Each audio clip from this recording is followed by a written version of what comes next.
Suprabhat. Good morning, dear students. Welcome back in your Hindi class. I hope you all are fit and fine. आज हम हिंदी व्याकरण में काल वाला भाग पढ़ेंगे और जानेंगे काल किसे कहते हैं और काल के कितने भेद होते हैं। चिल्ड्रन, अभी आप स्कूल आ रहे हो, आप स्कूल गोइंग बच्चे हो, लेकिन क्या कुछ सालों पहले भी आप ऐसे ही थे? आप ऐसे ही दिखते थे? नहीं ना? तब आप छोटे थे, घर में रहते थे, अभी आप स्कूल आते हो और क्या कुछ सालों बाद भी आप ऐसे ही दिखोगे? नहीं ना? आप और लंबे होगे और आगे की कक्षा में जाओगे।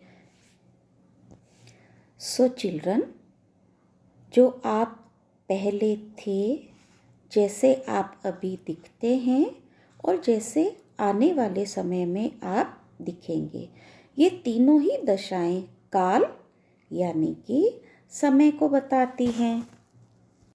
आइए इसे हम एक उदाहरण के द्वारा समझते हैं।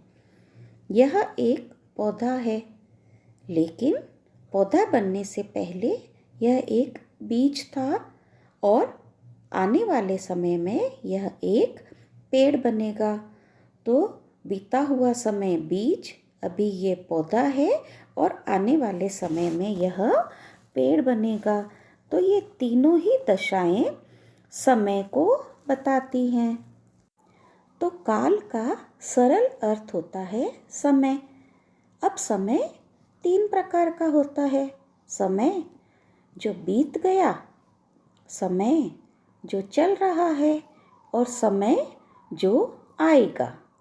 बीता हुआ समय, आज का समय और आने वाला समय।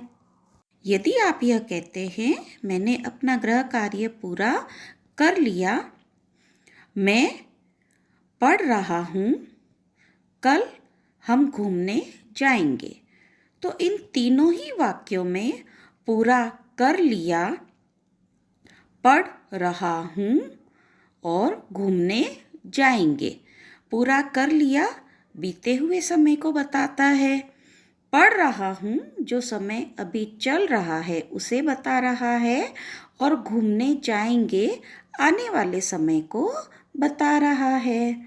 तो चिल्ड्रन, इन वाक्यों में हमें बीते हुए समय, चल रहे समय और आने वाले समय का बोध हो रहा है। इसे ही काल कहते हैं। तो चिल्ड्रन, क्रिया के होने के समय को काल कहते हैं। अब काल के 3 भेद होते हैं: भूतकाल, वर्तमान काल और भविष्यत काल। भूतकाल मतलब क्रिया के जिस रूप से बीते हुए समय में कार्य होने का बोध होता है, कार्य होने का पता चलता है, यानी कार्य हो चुका है, उसे भूतकाल कहते हैं। वर्तमान काल क्रिया के जिस रूप से कार्य के वर्तमान समय में होने का बोध होता है, यानी कार्य अभी हो रहा है, उसे वर्तमान काल कहते हैं। भविष्यत काल क्रिया के जिस रूप से हमें यह बोध होता है कि कार्य आगे आने वाले समय में किया जाएगा, यानी कार्य आने वाले समय में होगा, उसे भविष्यत काल कहते हैं। सो चिल्ड्रन, एक बार फिर से काल और उसके भेद का क्विक रिवीजन कर लेते हैं।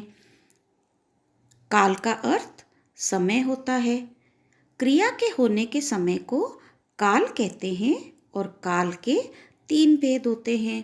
बीते हुए समय को भूतकाल कहते हैं, चल रहे समय को वर्तमान काल कहते हैं और आने वाले समय को भविष्यत काल कहते हैं। आई होप आपको काल अच्छे से समझ में आ गया होगा। अगर आपकी कोई क्वेरी है तो आप मुझसे कमेंट बॉक्स में पूछ सकते हैं। Thank you.